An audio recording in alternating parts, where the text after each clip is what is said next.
Born in Canada in 1967, Chris Benoit was a legend in the professional wrestling community. From an early age, he zeroed in on the idea of being a wrestler after seeing a match as a 12-year-old. He trained with fellow big-name wrestlers, including Bret Hart. Eventually, he launched a career that would earn 22 major wrestling titles.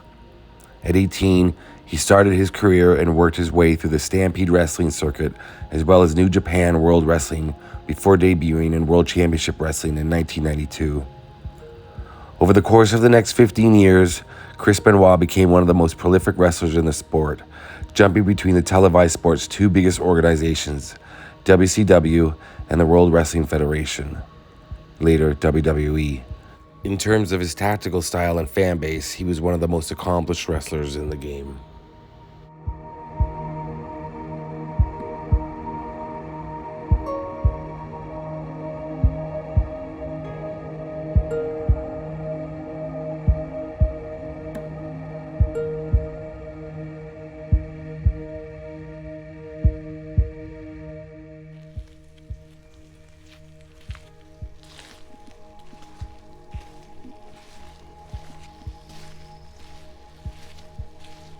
What's going on, everybody? How you doing today? Here I am in Fayetteville, Georgia. Now, I get asked so many times about various things, various filming locations, graves, and I usually have in my head already. I have a long list for areas of what I'm gonna do. And something that's been on the top of my list is the Chris Benoit house, and it's also one of the things I'm most requested to do is to go to the Chris Benoit house, where crimes that are almost unspeakable, what happened in this house down the road here. It's brutal, it's a sad story, and I'm going to take you to the house and I'm going to show you. I believe people are living there in the house again. I think it's been sold a few times since it happened. I'm going to tell you exactly what happened.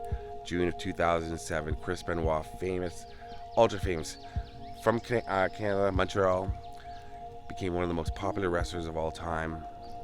And I'm going to tell you what he did in this house. And joining me today is Randy from Big Bake on the Move. Hey. And Ryan from Going to the Movies. A little out of your realm of what you do, Ryan, usually. But we're filming some things together. And we're just going to talk about it and tell you the intricacies of this, because there's a lot of moving parts of the story of how it happened, what he did, and afterwards. It's a tough subject. It's not easy to hear, especially when there's a child involved. And we're just gonna walk over to the house and show you. It's way out. It's about 45 minutes south of Atlanta, and it's hard to get to in terms of the streets, but we're gonna do it. So let's go along now. In 2000, Chris Benoit married his second wife, Nancy.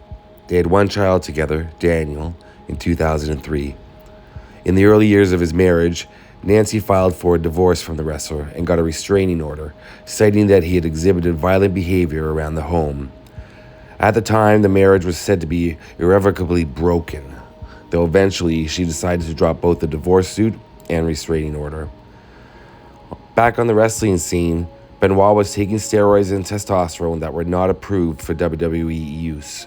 Several other WWE wrestlers were found to have been using the same illegal steroids, and at the time, the abuse and the dangers of these drugs became a major story in professional wrestling. By June 25, 2007, Benoit had missed a number of events scheduled to take place over the weekend prior. The WWE requested a welfare check on the then 40-year-old Benoit. Upon arriving at his Georgia home, authorities found Benoit's wife, Nancy, wrapped in a towel. She had died from asphyxiation. Their son was also found, dead, apparently strangled. Benoit placed a Bible next to each of their bodies. The scene where authorities discovered Benoit's body was most haunting. The wrestler was hanged on a lat pull-down machine, with a Bible lying on the weight machine beside him. There were also allegedly 10 empty beer cans and an empty bottle of wine. Authorities determined that the murders and suicide were committed over the course of 3 days.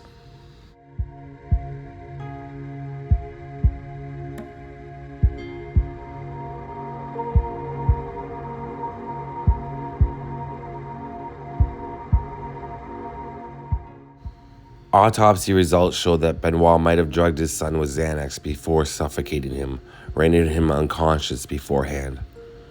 Nancy had trace amounts of alprazolam and hydrocodone in her system, but at minimal level, the doctors didn't deem it to be in direct connection to the crimes. Benoit's toxicology report was much more severe. Xanax, hydrocodone, and a very high level of testosterone were found in Benoit's system. Further autopsy results scanning Benoit's brain function were startling. Questions regarding the toll of the concussions he'd incurred while in the league began to be raised. One report from West Virginia University showed Benoit's brain was so severely damaged it resembled the brain of an 85-year-old Alzheimer's patient. A number of experts have suggested that this might have been what prompted the double murder-suicide. All right, so we parked at the end of the street. This is a kind of a crescent. It's a really hard street to park on, and not too much traffic right now, but there's a lot of cars going back and forth, and there's no sidewalks, nothing like that. So we're gonna park the car. We're gonna walk all the way up to Chris Benoit's house. Yeah, show you the house. Everybody wants to see the house. It's I just showed you a bit as we drove by. Beautiful home, set back, nice property. But let's go and take another look. So here we are in front of the house now, and this is it. This is the Chris Benoit house. And I was just talking to some neighbors and said a lot of people do come out here. That's what it looks like.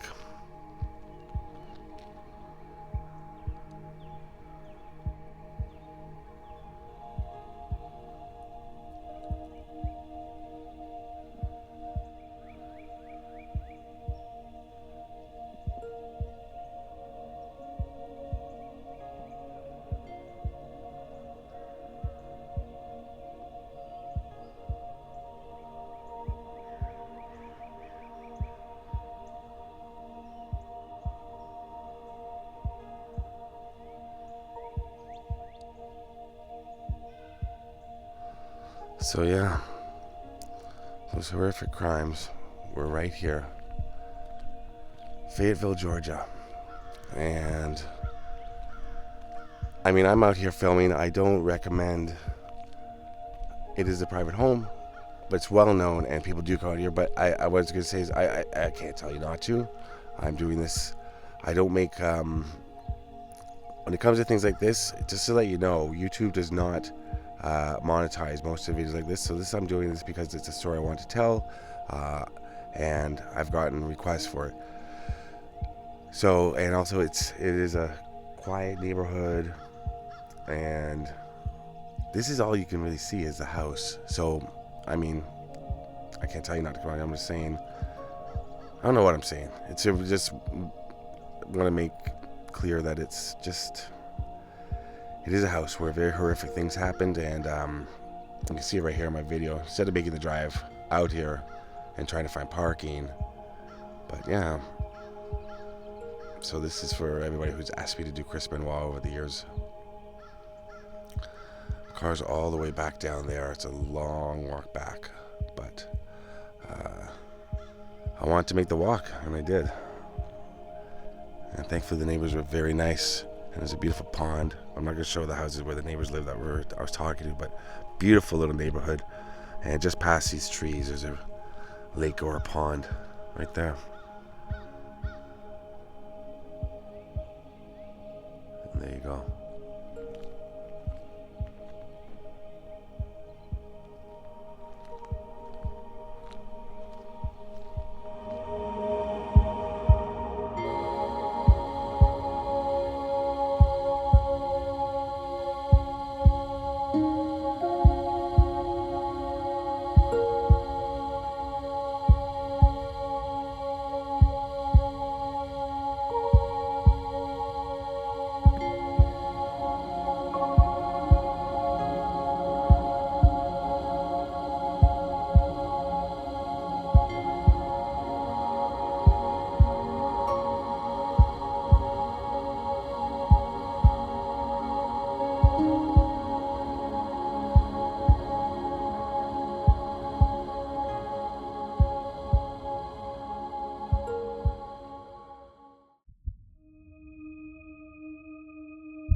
Well, that's the story of Chris Benoit, but more importantly, it's the story of Nancy and Daniel, the victims of this horrific, terrible crime.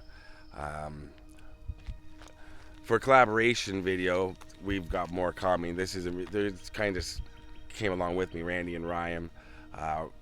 Randy, Big Bake on the Move. Ryan, going to the movies. I put a link below to their channels. Randy actually does a lot of true crime.